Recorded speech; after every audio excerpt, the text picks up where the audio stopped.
Hello friends, இன்னைக்கு நம்ம கிட்ஸுக்கு ரொம்ப பிடிச்ச சாக்கோ சிப் குக்கீஸ் ரெசிபி தான் பார்க்க போறோம். இதுல மைதா எதுவும் நான் ஆட் பண்ணாம கோதுமை மாவுல தான் பண்ணியிருக்கேன். ஸோ இது கொஞ்சம் ஹெல்தியர் வெர்ஷன் அப்படின்னு கூட நம்ம எடுத்துக்கலாம். இது பண்றது ரொம்பவே ஈஸி. நீங்க செல்லிங் பர்பஸ்க்காக பண்ணும்போது உங்களுக்கு நல்ல ஒரு லாபமும் நீங்க இதை பார்க்கலாம்.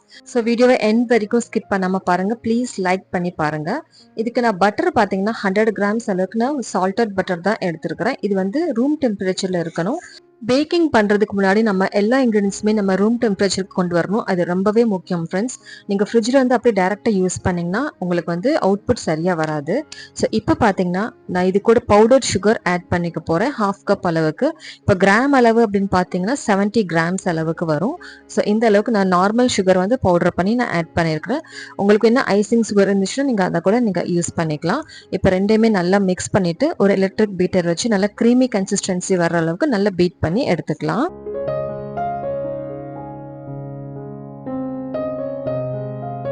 இப்போ இது கூட நான் கொஞ்சமா வெனிலா எசன்ஸ், அது கூடவே கொஞ்சமா சாக்லேட் எசன்ஸுமே சேர்த்துக்க போறேன். சாக்லேட் எசன்ஸ் உங்ககிட்ட இல்லைன்னா இங்க ஸ்கிப் பண்ணிக்கலாம். இதேமே நல்லா சேர்த்து நம்ம பீட் பண்ணி கொடுத்துக்கலாம்.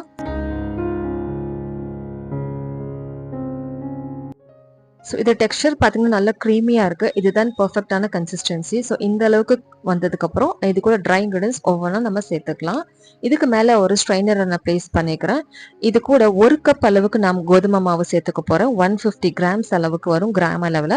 இதை சேர்த்து இது கூடவே கொஞ்சமாக கொக்கோ பவுடர் ஆட் பண்ணிக்க போகிறேன். 2 டேபிள் ஸ்பூன், அதாவது 15 கிராம் அளவுக்கு வரும். இது கூடவே பேக்கிங் பவுடர் 1/2 டீஸ்பூன், அதாவது நான் யூஸ் பண்ணுறது 1/4 டீஸ்பூன், இதனால 2 டீஸ்பூன் சேர்த்துருக்கேன் இது கூட. ஸோ இதனால் டோட்டல் பார்த்தீங்கன்னா 1/2 டீஸ்பூன் சேர்த்து நல்லா நம்ம சலிச்சு எடுத்துக்கலாம்.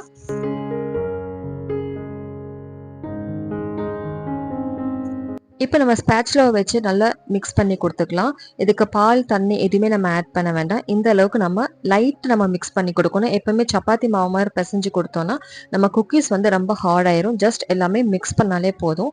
இப்போ இது கூட சாக்கோ சிப்ஸ் பார்த்தீங்கன்னா நான் டோட்டல் 25 கிராம்ஸ் அளவுக்கு ஆட் பண்ணியிருக்கிறேன். இப்போ இந்த டோவில் நான் கொஞ்சமாக ஆட் பண்ணி நல்லா மிக்ஸ் பண்ணி கொடுத்துக்க போகிறேன். ஏன்னா இது நம்ம சாப்பிடும்போது சென்டரில் நம்ம கடிக்கும் போது நல்லா டேஸ்ட்டாக இருக்கும். மேலே டெக்கரேஷனுக்காகவும் மேலே கொஞ்சமாக நான் வச்சுக்க போகிறேன் சாக்கோ சிப். அதுக்காக தான் டோட்டல் 25 கிராம்ஸ் நான் எடுத்துருக்கிறேன். இப்போ பார்த்தீங்கன்னா நம்ம டோ இந்த அளவுக்கு நம்ம சாஃப்டாக ஒரு டோ கன்சிஸ்டன்சியில் கிடைச்சிருக்கு. இப்போ இதை வந்து நம்ம தேய்ச்சி எடுத்துக்க போகிறோம். நீங்கள் சிலிகான் மேட் கூட நீங்கள் யூஸ் பண்ணிக்கலாம். பட் நான் வந்து சப்பாத்தி மாவோட கவர் தான் நான் வாஷ் பண்ணி ரெடியாக வச்சுருக்கிறேன். இது வந்து எனக்கு ரொம்ப ஈஸியாக இருக்கும். ஸோ அதனால் இதையே நான் யூஸ் பண்ணிக்க போகிறேன். ஃபர்ஸ்ட்டு டோவை நம்ம ப்ளேஸ் பண்ணிவிட்டு அதுக்கு மேலே கவர் வந்து க்ளோஸ் பண்ணிவிட்டு நம்ம சப்பாத்தி கட்டை வச்சு தேய்க்கும் போது மேலே எந்த ஒரு இம்ப்ரெஷனுமே இல்லாமல் நல்லா நீட்டாக நமக்கு கிடைக்கும். ஸோ அதுக்காக இந்த மெத்தட் நான் ஃபாலோ பண்ணுறேன். டைரெக்டாக நீங்கள் சப்பாத்தி கட்டை வச்சு தேய்ச்சிங்கன்னா ஒரு மாதிரி இம்ப்ரெஷன்ஸ் நமக்கு பார்க்கும்போது தெரியும். நம்ம தேய்க்கும் போது ரொம்பவும் தின்னா தேய்க்கக்கூடாது, ரொம்ப திக்காகவும் இருக்கக்கூடாது. ஒரு மீடியம் அளவில் வந்து தேய்ச்சி நம்ம கரெக்டாக இருக்கும் குக்கீஸ் பேக் ஆகி வரும்போது. இன்றைக்கி நான் வந்து குக்கி கட்டர் யூஸ் பண்ணி தான் நான் கட் பண்ணி எடுத்துக்க போகிறேன். உங்களுக்கு எந்த ஷேப் பிடிக்குமோ அந்த ஷேப்பில் நீங்கள் கட் பண்ணிக்கலாம். இல்லைன்னா நார்மல் சர்க்கிளில் கூட நீங்கள் கட் பண்ணி எடுத்துக்கலாம். சப்போஸ் உங்கள்கிட்ட குக்கி கட்டர்ஸ் இல்லை அப்படின்னாலும் நீங்கள் நார்மலாக நீங்கள் ஒரு ரவுண்ட் ஷேப் மாதிரி கொடுத்துட்டு இங்கே தம் வச்சு நீங்கள் ப்ரெஸ் பண்ணி கொடுத்துக்கலாம். ஸோ இதே மாதிரி பண்ணும்போது நமக்கு ஒரு பார்க்குறதுக்குமே ஒரு ப்ரொஃபஷனல் லுக் கிடைக்கும். ஸோ அதுக்காக தான் நான் இதே மாதிரி குக்கி கட்டர் வச்சு நான் கட் பண்ணி எடுத்துருக்கிறேன். ஸோ இதே மாதிரி நம்ம ஈவனாக கட் பண்ணி எடுத்தோம்னா பார்க்குறதுக்கு சூப்பராக இருக்கும். இதே மாதிரி எல்லா குக்கீஸுமே நான் ரெடி பண்ணி வச்சுக்கிட்டேன். இப்போ நான் இது பேக்கிங் ட்ரேக்கு ஷிஃப்ட் பண்ணிட்டேன். பார்ச்மெண்ட் பேப்பர் ப்ளேஸ் பண்ண பேக்கிங் ட்ரேல இதுக்கு டெக்கரேஷனுக்காக மேலே கொஞ்சமாக சாக்கோ சிப்ஸ் எல்லாம் ப்ரெஸ் பண்ணி கொடுத்துக்கிட்டேன். இப்போ வந்து OTG செட்டிங்ஸ் அப்படின்னு பார்த்தீங்கன்னா நான் 150 டிகிரி ப்ரீ ஹீட் பண்ணியிருந்தேன் ஒரு 10 நிமிஷம். அதே 150 டிகிரியில் 10 to 15 மினிட்ஸ் வரைக்கும் நான் பேக் பண்ணி எடுத்துக்கிட்டேன். 2 ராட்ஸுமே ஆன் பண்ணி ஃபேன் மோட் ஆன் பண்ணி. ஸோ இப்போ பார்த்தீங்கன்னா நம்ம சூப்பரான சாக்கோ சிப் குக்கீஸ் ரெடியாகி கிடச்சிருக்கு. அதுவுமே நான் கோதுமை மாவில் பண்ணது அவ்வளோ டேஸ்ட்டாக இருந்தது.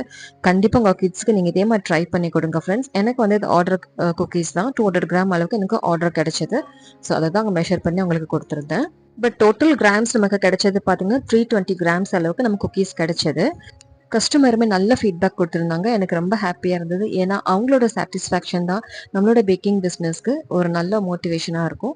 ஸோ கண்டிப்பாக இதே மாதிரி ட்ரை பண்ணி பாருங்க. இப்போ முக்கியமான டிப் பார்த்தீங்கன்னா இப்போ குக்கீஸ் பார்த்தீங்கன்னா பேக் ஆகிறது எப்படி கண்டுபிடிக்கலாம்னா சைட்ஸ் எல்லாம் கலர் சேஞ்ச் ஆகும். பட் நம்ம குக்கீஸ் ஆல்ரெடி ப்ரௌன் கலர் அப்படிங்கிறதுனால அதை ஸ்மெல்லை வச்சு நம்ம கன்சிடர் பண்ணணும். ஸோ குக்கீஸ் பேக் ஆயிருக்கு அப்படின்னு நம்ம தெரிஞ்சுக்கலாம்.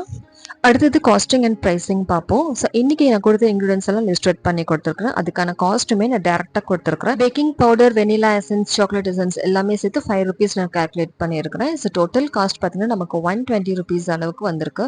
ஸோ நீங்கள் இதை வந்து 320 கிராம்ஸ் அளவுக்கு ₹120 நம்ம ரெடி பண்ணிட்டோம். ஸோ இதோட செல்லிங் ப்ரைஸ் அப்படின்னு நீங்கள் பார்க்கும்போது அப்ராக்சிமேட்டாக 230 to 250 வரைக்கும் நீங்கள் சேல்ஸ் பண்ணலாம். உங்கள் ஏரியாவில் நீங்கள் ப்ரைஸ் செக் பண்ணிவிட்டு நீங்கள் ப்ரைஸ் ஃபிக்ஸ் பண்ணிக்கோங்க. ஐ ஹோப் இந்த வீடியோ உங்களுக்கு யூஸ்ஃபுல்லாக இருந்திருக்கும் நம்புறேன் ஃப்ரெண்ட்ஸ். ப்ளீஸ் உங்கள் லைக் அண்ட் சப்போர்ட் எனக்கு கொடுங்க. சப்ஸ்கிரைப் பண்ணி வச்சுக்கோங்க. முடிஞ்ச அளவுக்கு நிறைய பேருக்கு ஷேர் பண்ணுங்கள். தேங்க்ஸ் ஃபார் வாட்சிங்.